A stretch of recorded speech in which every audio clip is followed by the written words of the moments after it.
All right. Hello, everybody. This is Tony Sweet with Truth Be Told. I'm so excited to have you here today with us because we have a great show for you. We have a returning guest, and people say he's better looking than me, but we'll have to make the judgment on that. But we have Alan Steinfeld in the house. He is a host and producer of New Realities, the popular cable and YouTube channel with over 18 million views. 18 million views, yeah. Alan, I'm jealous here. I'm going to have to find out more information. How do you do that? But he's going to be at the Conscious Life Expo this coming weekend, and we hope you get out and visit him. But he is the program. He investigates new ways of looking at UFOs, conscious science, and the arts. He is a writer, producer, speaker in the fields of human potential. We need that more now than ever. And metaphysics, conscious evolution, and healing, and the list goes on and on. So please welcome Alan Steinfeld. Thank you so much. And I usually do this. A little applause. I know it's a cheesy Hollywood thing, but welcome, Truth Be Told. It's good to be in Hollywood with the cheesy stuff. That's right. So tell us, you're here in town for the Conscious Life Expo.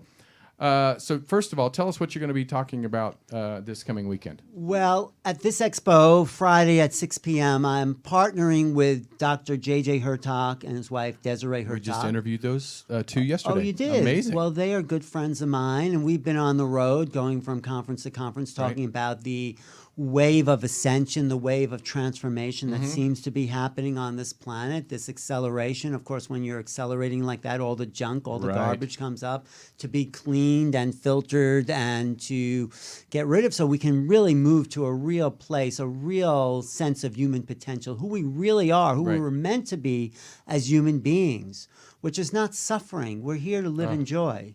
But how did we come to that determination? Because I've heard, before we come here, we choose our destiny, and some of the suffering is there for a reason. We have for our soul's evolution. Right. We choose some of that suffering, if you want to call it that, because it's here on this earth plane, this material plane, that we learn the lessons of the soul. Because the body is a very dense vehicle to work in, and it pushes you to evolve, to be at peace with it, to make allowances for other personalities, to be challenged. Right. And if you can do it here, you can do it anywhere. That sounds like New York. That's it. That's why I live in New York, because if you can do it there, you can do it anywhere. But overall, if you can come to that place of peace in yourselves and look at everyone and say, I've experienced that, I can allow that, I can be at peace with that, then you come into a place of joy in yourself and understanding, and you've then conquered, in a sense, the human dimension. It's not easy, right? But it's simple. And why do you think some people come into this world? It seems, by our visualization of other people, it seems easier for some than others.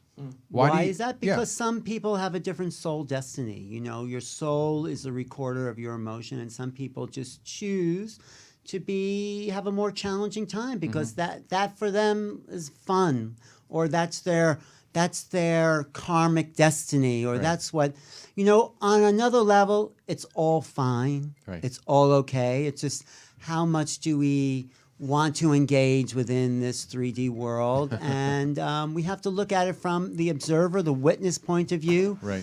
As well as the one in the plane, in the place, that one that's here acting it out. So we're really, who we are is the consciousness outside of this experience. But we also have to engage in this experience. So it's a kind of double-edged sword. Does that make sense? No, it does. So people have lots of issues in their lives, and that's okay. That's what they chose to engage in. And the idea is we can look at it and not be caught up in it. That's the challenge, I think, and to make peace with it all.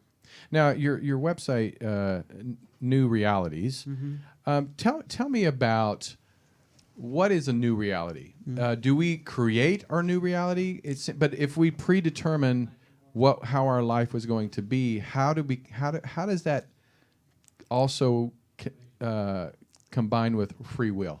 Yeah, I don't think we only predetermine how our life is going to be. I think you don't think we are.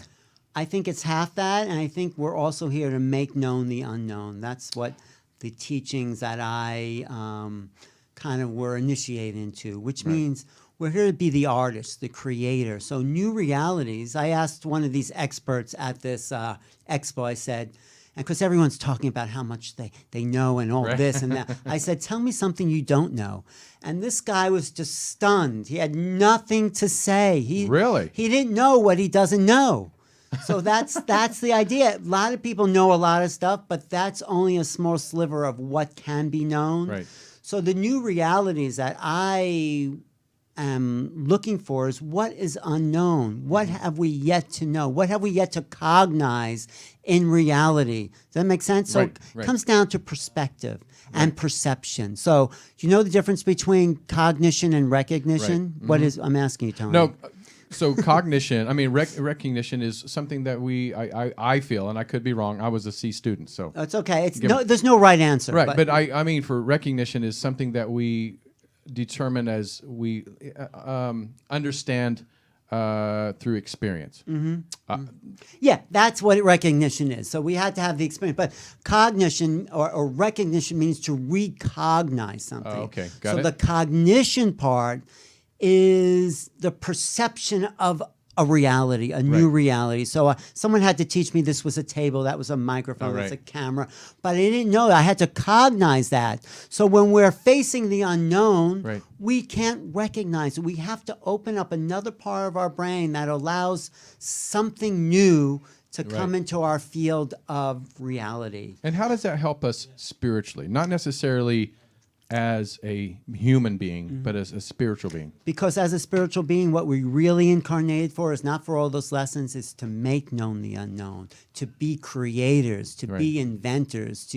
You're here, and this might be your gift to the world, to shine your creative talent and bring something new into this world, because that's your highest excitement, if you want to quote Bashar. That's your highest excitement, to be the creators of whatever reality you have. So maybe you're a singer or a dancer. If that's it, that's your gift to the world. That's the real reason you've incarnated, not for all these lessons. They come along with being the creators of reality. But the true task of the incarnational experience is to express the joy of being. And because you do that, other people can be ignited to feel something. So we're here, I call it now a time where I call it the flowering of humanity, where we can bring an upliftment where everyone can experience something new and feel more to the reality. So that's all there is to being spiritual, is the task of feeling. What do you think it means to be spiritual? Well, I mean, that can mean anything for a lot of people. It doesn't mean anything to anybody until you define it. Exactly. That's what I'm saying. That could be a complete different definition from anybody you ask. Right. And that's a problem. Everyone's saying about being spiritual, but we're here to live. We're here to embody creation. That's the best and most spiritual you can be. Yeah, I mean, I made it a joke when my mother, because for the last 30 years, my mom her health was not great. I mean, her, cancers and, circulation and blood pressure. And I always made a joke to her. I said, when it's your time, Mom, I said, when you get to heaven, take your receipt to the customer service counter and said, I want my money back because this body was not blah, blah, blah. I mean, she always got a joke. Funny. She always got a joke out of it. That's funny.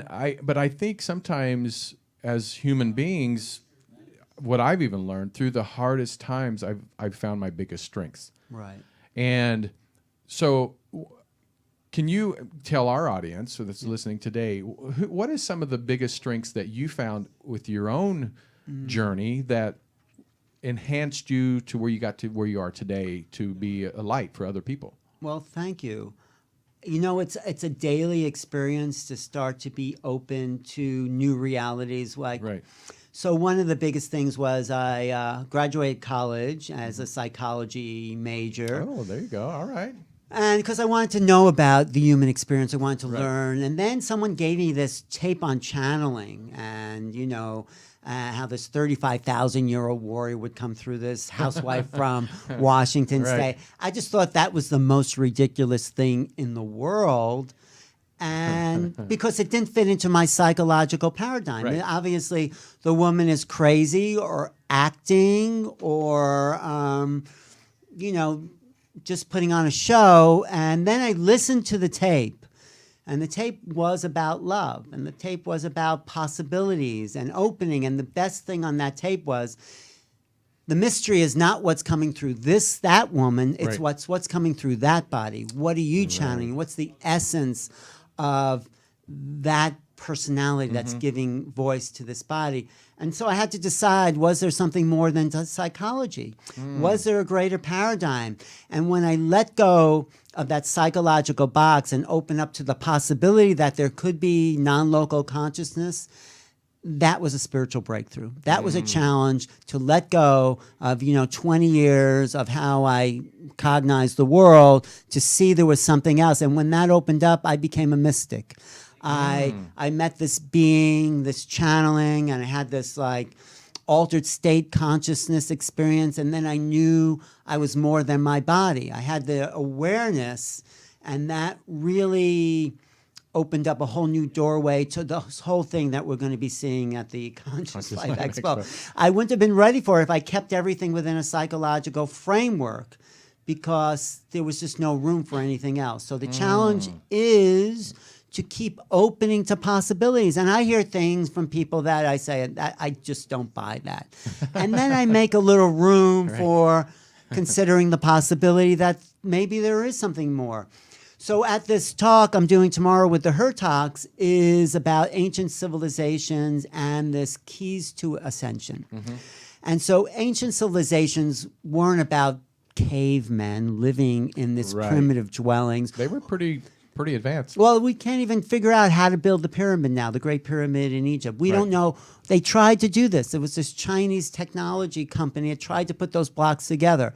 They couldn't do it. So the ancients laid the groundwork for the coming of a civilization that we're approaching now. How do we become spiritual beings and start to raise the vibration of our bodies? And it's coded in these ancient monuments. Well, let me ask you this, and you would think in 2019, and this was thousands of years ago. Why do we feel like we've stepped back spiritually? Because a lot of these were very connected to the gods, very connected to themselves, through even more advanced, seems for the era, technology-wise. Why do we feel like we've stepped back in existence of spirituality and connections to the other side? That's a good question, because my answer, and it may not be in agreement, is that there are waves of souls incarnating. So those people who laid down the grids for the ancient civilization ascended their bodies already, but left a marker in stone.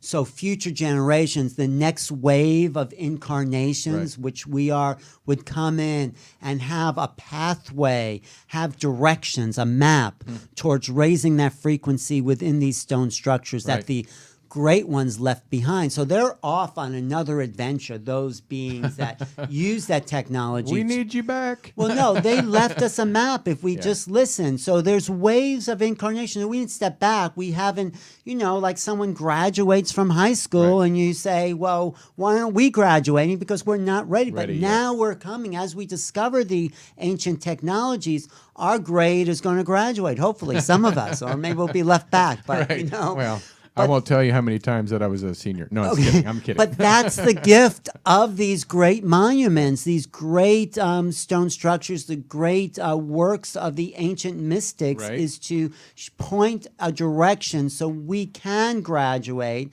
And we're getting help from the earth because the frequency is increasing. So, there are waves, and there's waves of this increase of evolution. So we're the next wave, Tony. It's about dang time. There you go. And, wake up. So, also, why do you think there are so many gods? I mean, gods. There's angels. There's. You would think there's one creator. I'm just throwing this out. Sure.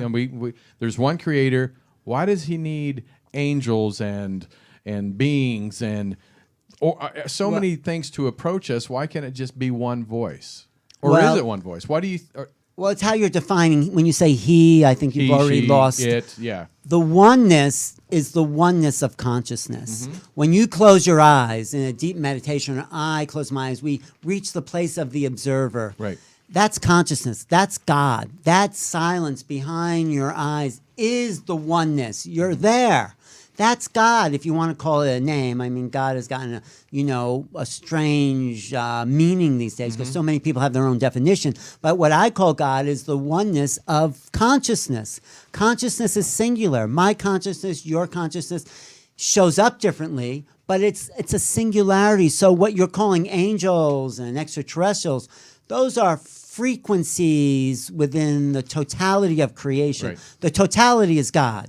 Within that, each being is emanating its own frequency vibration. So there are beings that are angelic, or there are extraterrestrials that are a whole other frequency. Right. But it's all part of the oneness, because in essence, when they tune into that center, that's God inside who they are. Does that make sense to you? No, it makes sense. I just always thought it was funny that every civilization, we've had multiple gods, and even in Christianity, it's one God, but there's also the archangels and the list goes on and on and on. And I just thought, whoever created the universe, he, she, all of us, all consciousness itself created the universe. When you say me, you, that's not. First of all, that's not who we are. Right. Your personality is like the meat suit is me. Yeah, the meat suit and the personality is not who you are either, right. Tony. Did you know that? I did not know that. You think you're God, Tony. That's all I thought I had. No, it's not all you had. There's more to you, but it's the personality is like a piece of clothing too that you wear for the incarnational experience here. Right. But it's not as much you even as your body. It's also a fabrication. So it's like, you have a radio, let's call that God, but all the different stations on there are part of the aspects of creation. Right. But the frequencies are one, Right. So does that makes total sense. So we're here to vibe at different frequencies and vibrations to go back to that great being, which is the oneness. Now, can let's say like your frequency... Sure. It can affect my frequency in a positive way and maybe even a negative way. Yeah, possibly. So let's go back and not to ancient civilizations, just 50 years ago, Hitler.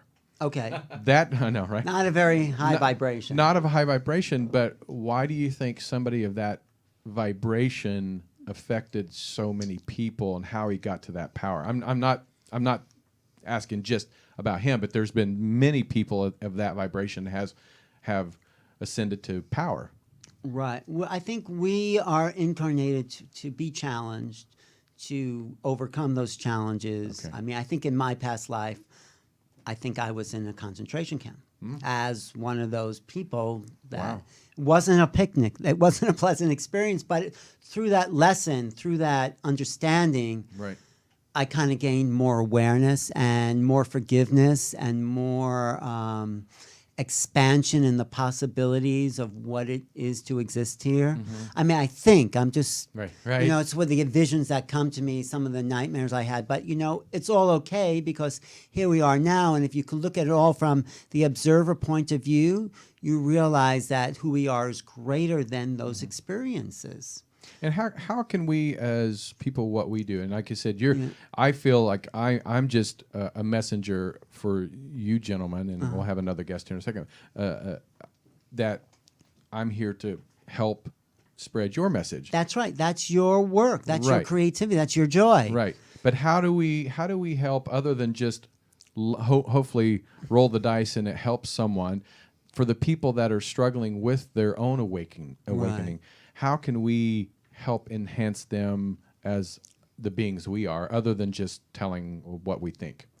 Well, I mean, I think... Is it through thought, through prayer, through all the above? Through prayer, through exercise, through meditation, through,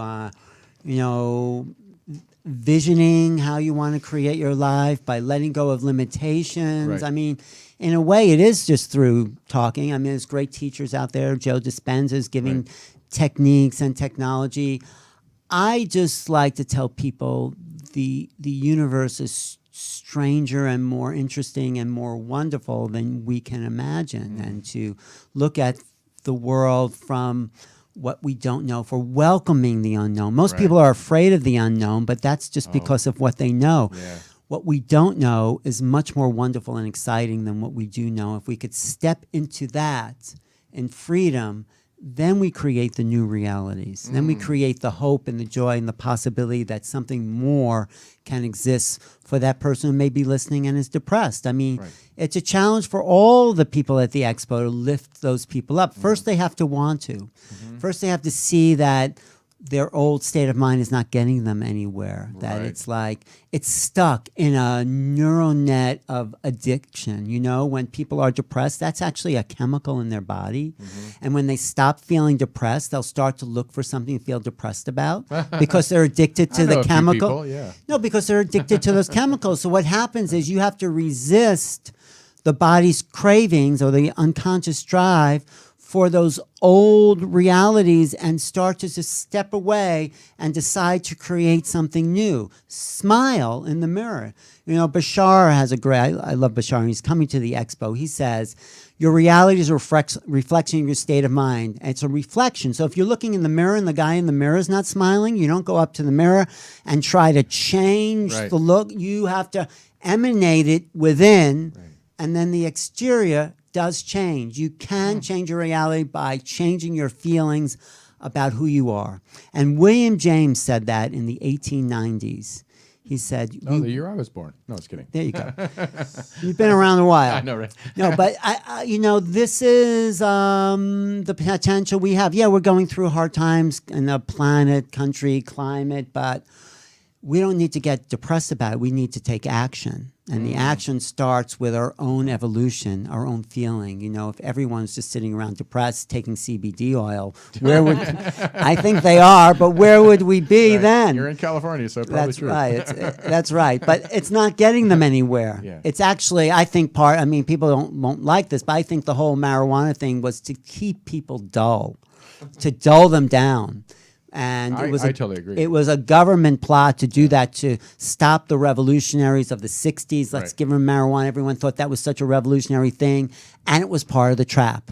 I mean, I'm not a big conspiracy person. That's just a kind of... we are here at Truth Be Told. No, I was kidding.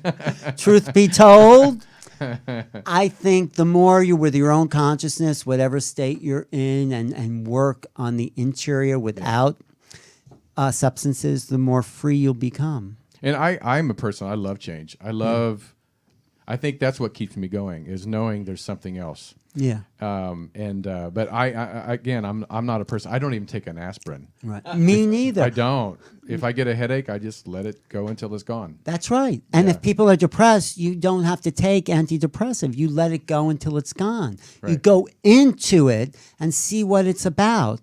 And then as you go into those places, not to deny your feelings, it's to investigate them, it'll free you. Our natural state is joy. Right. So anything that's in the way, it's like an injury. Your body will heal it if you let it.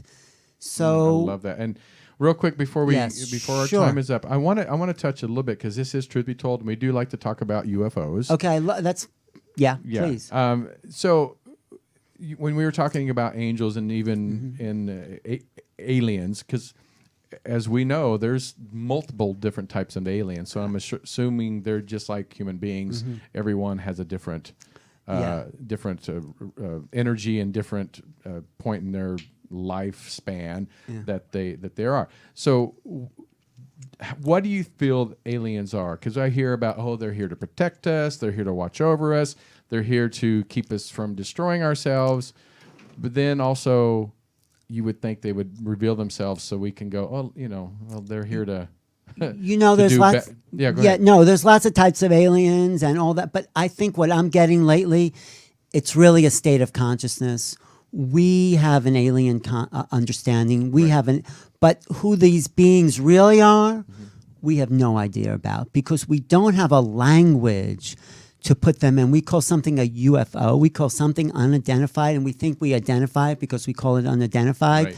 We don't know what these things are, who these beings are, because we haven't opened up the consciousness to allow their telepathy Right. into our... Some people are, and it is an evolution. So the more we expand our awareness of what consciousness is, the more downloads we'll get and the more interaction with these beings. We have to open up a whole other way of seeing the universe, of feeling, of trusting our minds. You see, we've been taught in psychology about that, not to trust our minds. But if you're getting a telepathic message, trust that. You're not crazy.